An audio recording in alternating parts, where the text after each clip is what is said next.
Hi, my name is Dries Barada and today I will show you on this video how to add two vectors. The vectors cannot be added as we add an algebraic expression. A vector is something that can be represented with an arrow, a point of application and a head. If I call this vector V and I want to add another vector to it, U for example, there is a method called method of parallelogram that allowed me to find what we call it a resultant of these two vectors. R, I have to join these two tails together. So let's do it. If I have to do it using this, I can take the V here. This is my V. And I slide the U here parallelly. This is my U.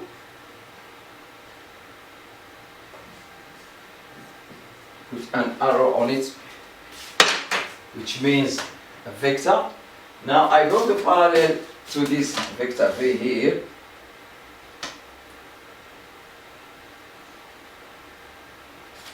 And the parallel to U, which comes to here.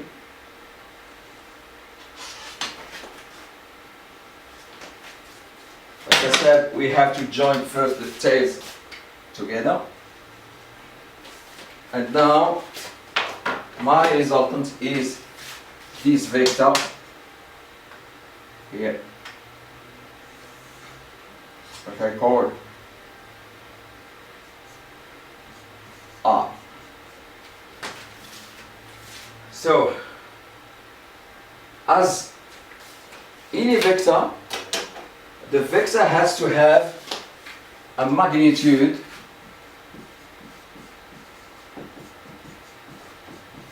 and direction.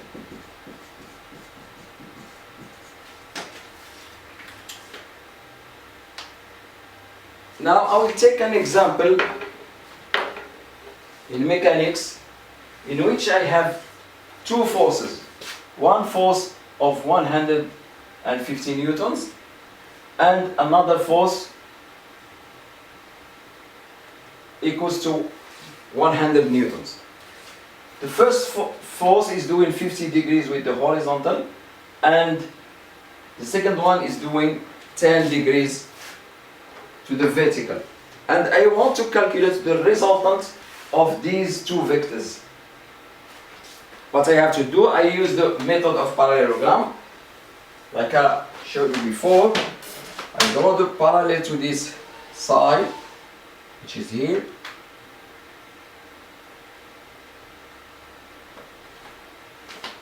The method of this 150 newtons, which is here.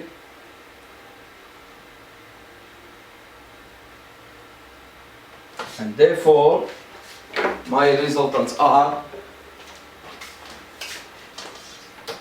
is there. In fact, this R, the R corresponds to the longest diagonal of the parallelogram. There are right numbers again here. It's 150.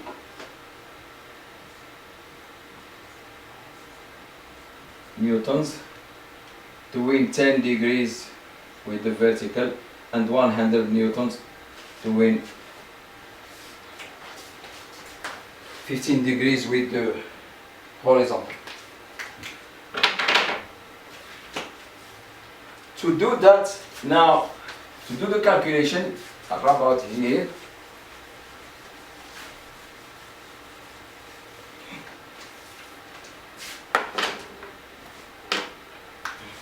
I will use what we call in mathematics the cosine rule and the sine rule.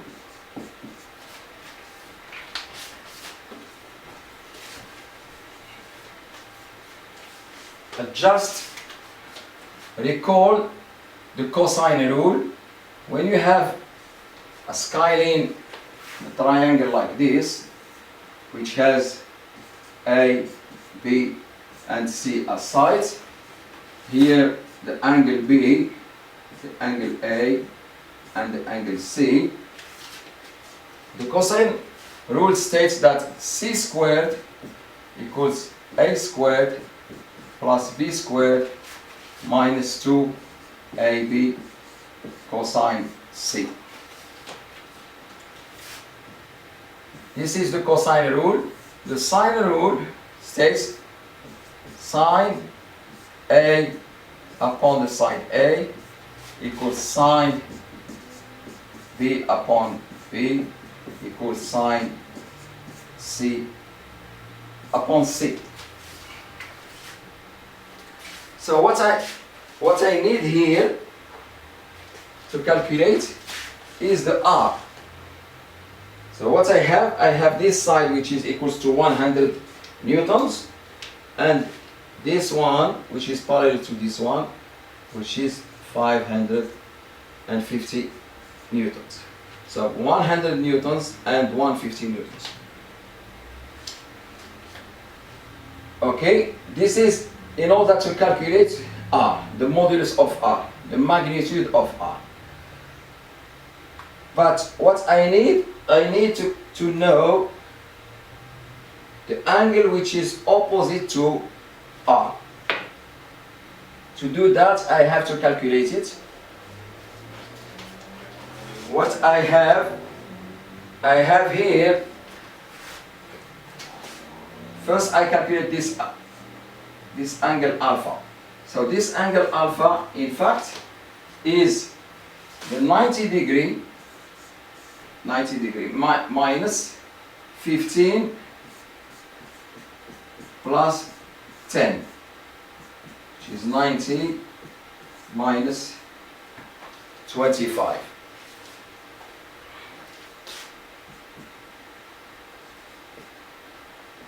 (65 degrees).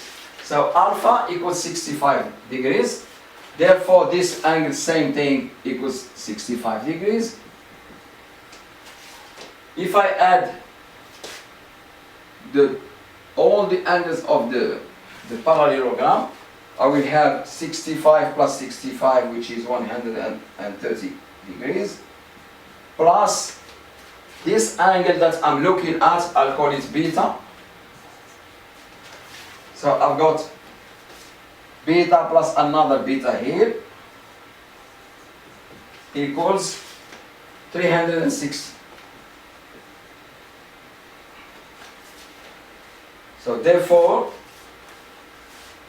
got 2 beta equals 360 minus 130, 0, 3, 230. Divided by 2 to get beta is 115 degrees. So therefore this angle is 115 degrees. So beta here is 115 degrees. Now I don't need all this.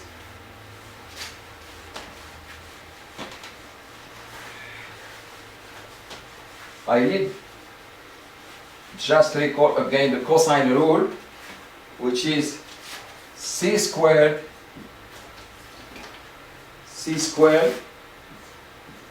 equals a squared plus b squared minus 2ab cosine the angle c.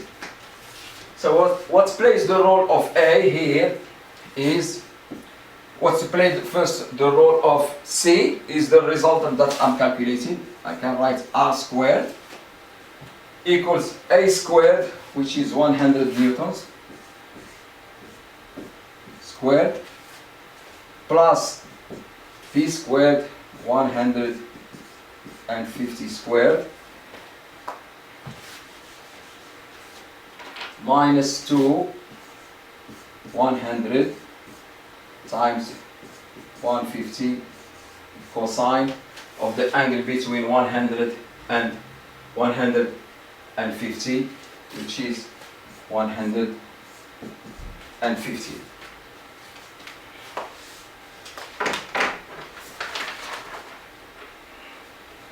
So,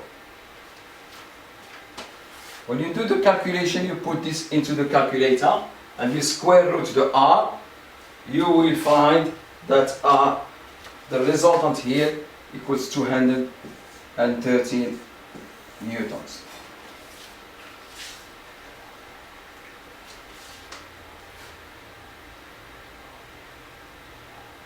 It's not finished yet because, like any vector, R has to be given, we have to give its magnitude and direction. What we need now to know is this angle that is doing with the horizontal. This angle, if I call it theta. How to proceed? In this case, we will use the sine rule to determine this angle that I will call gamma.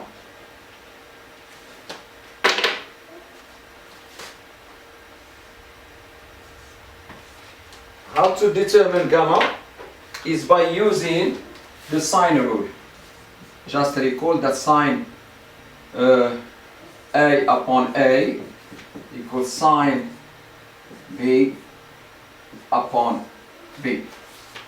So here, the sine of gamma divided by the opposite side to gamma, which is 150, equals sine of this angle beta, which is 115, sine 115 degrees, divided by the opposite side to this angle, which is R. R, we calculated before, and it's equal to 213. So sine 115 degrees divided by 213.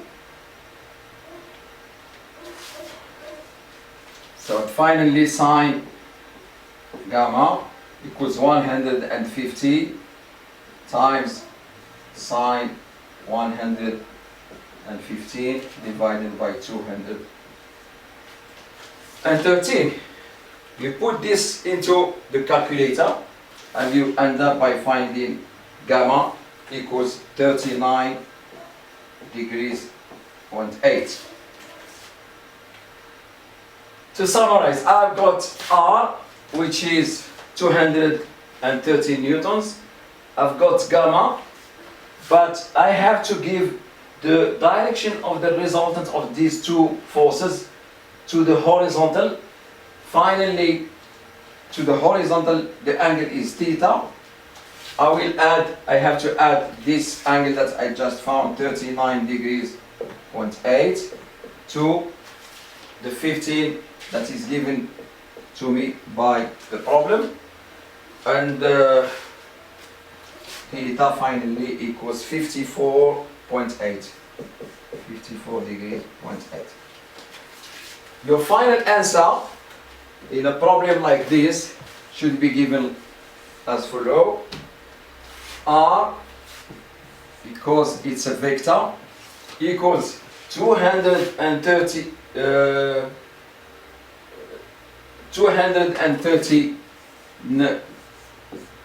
newtons, 54 degrees 0.8 to the horizontal.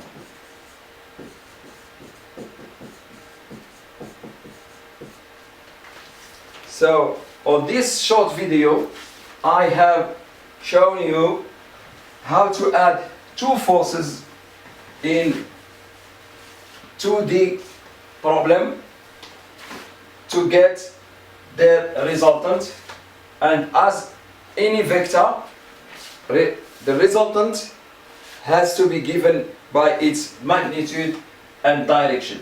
So your final answer should be something like this. Thank you very much for your attention, and see you in the next video.